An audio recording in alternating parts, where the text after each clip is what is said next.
Digital Asset Services offers insurance for cryptocurrency held online through their first product, CoinCover, and it's the first of its kind anywhere in the world.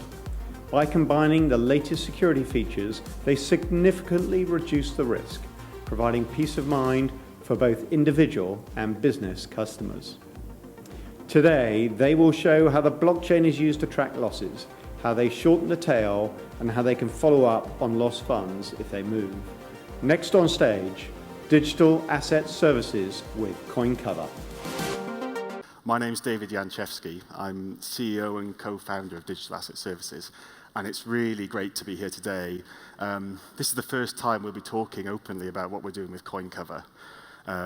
So what is CoinCover? At its basic premise, we are offering to take away the risks that exist in cryptocurrency holding.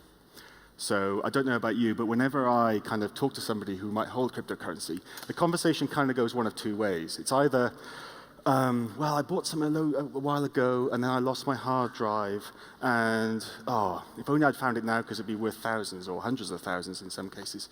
Or it tends to go the way of, well, I put my cryptocurrency onto an exchange, and it was on an exchange, and then the exchange disappeared.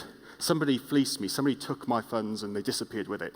And those stories kind of happened quite a lot. And from our perspective, we said, well, actually, there's got to be a stop. If we're going to make cryptocurrency mainstream, and if you look at what's happened with the announcement from Facebook last week, you know, it's going to go mainstream in the next year and a half, no question of that, with 2.4 billion Facebook users having access to a cryptocurrency. Our view is we need to be able to support and do away with some of these things. So we can make our customers two promises. The first promise is, if you have CoinCover, you will never, ever lose access to your cryptocurrency ever again, which is kind of a big promise. The second one is, we're pretty confident it'll never be stolen. In fact, we're very confident, but not certain. So you can't be certain that it won't be stolen, but what we can do is we can insure it to make sure if the worst were to happen, then we will make sure you get repaid. So what I'm going to do, I'm just going to run you through how easy it is to sign up for CoinCover and give you a little bit of insight into what's happening behind the scenes. So I'm going to show you how we do it selling direct online. But we are very shortly going to announce some partnerships with some exchanges as well. So this is our direct website. If anybody's interested, you can go online and you can buy CoinCover right now.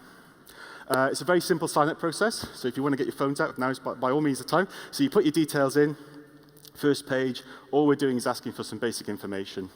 We've actually got a pretty good offer going on at the moment as well when you sign up. We then need to do two more things. So we link to your crypto wallet. In this case, our founding partner is BitGo, where we ask you for your BitGo connection information. And for security, of course, we're doing two-factor authentication. Again, when you do this, you want to do this well and do this right. So that's now completed. The third thing that we need to do when you get you signed up as a customer is we want to verify your identity. So there's a lot of talk in the crypto world of it's anonymous, and it's great. If you want to maintain anonymity, that's fine, but we can't do that for you. What we want to do is actually know who you are to help protect you. And in the vast majority of cases, that's what most consumers want as well.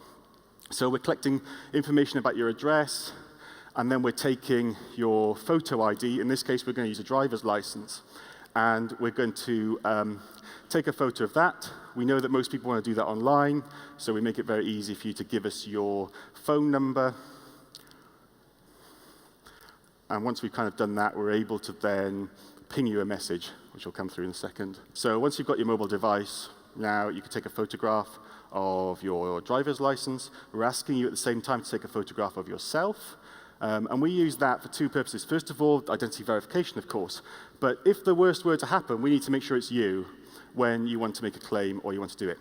Once that's done, I guess this is, from a front end, it's pretty straightforward. But this is when our analytics engine really starts to kick in. And now what I'm going to show you is some of the things that we do to get proactive rather than reactive about protecting your cryptocurrency. So this is an example case now of somebody like me. I've got some Bitcoin here, and this is my inbound flow. So we've tracked that we've got 10 Bitcoin here, and we're saying that, okay, KYC has passed. We're saying the credit check has passed, all's looking good, but everything's coming through as a medium score. So we need to understand why that is. if we look at it a bit deeper, we're saying, well, the medium is coming because, as you notice at the bottom of the screen there, one of the transactions is a suspected malicious transaction. So one of the great things about blockchain is you can look back in time all the way through history, right? And that's what we do. So in this example, we're going to have a look at what happened with this quarter of a Bitcoin. It's 0.25. So we can see in October 2017, it got mined. It got created for the first time. In December, we now recognize that that Bitcoin, or part of that Bitcoin, passed through what we would describe as a malicious account. So that's a known account to us, which says something, they were using it for nefarious purposes. However, we can also see after that, and I've removed the names of the exchanges and the partners that we're using here for the purposes of demonstration, but we would know exactly which exchanges it's passed through. We know what quality of AML and KYC they're doing through that process, so that by the time it reached us, we're saying, okay, it's a medium risk because it has passed through a known bad wallet or address, but that was kind of 2 years ago, so we're feeling reasonably comfortable that this is probably something that we should do. On the other end of the scale, we're also dealing with when you have your wallet and you send some funds, now we're operating to check whether it's going to the right address, whether it's in a good place or a bad place. So this is an example where we stopped the transaction because we said, you know what, this is going to a known malicious address and it's been sent by somebody outside of the country where the person who's registered the account lives.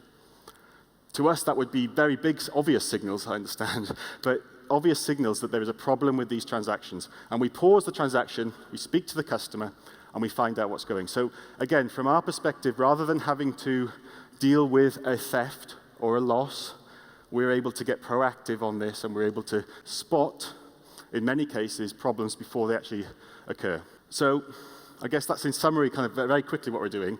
I'd happily talk to you more. We've got a booth next door where I can explain a lot more detail about how we do it and some more that goes behind the scenes. I'd come back to the thing that we make two promises to our customers. We promise that you will never lose your cryptocurrency if you have coin cover. And we promise that should the worst happen and a theft occurred, we promise to put it right. So thank you all very much. I look forward to seeing some of you at the booth later on. Thank you.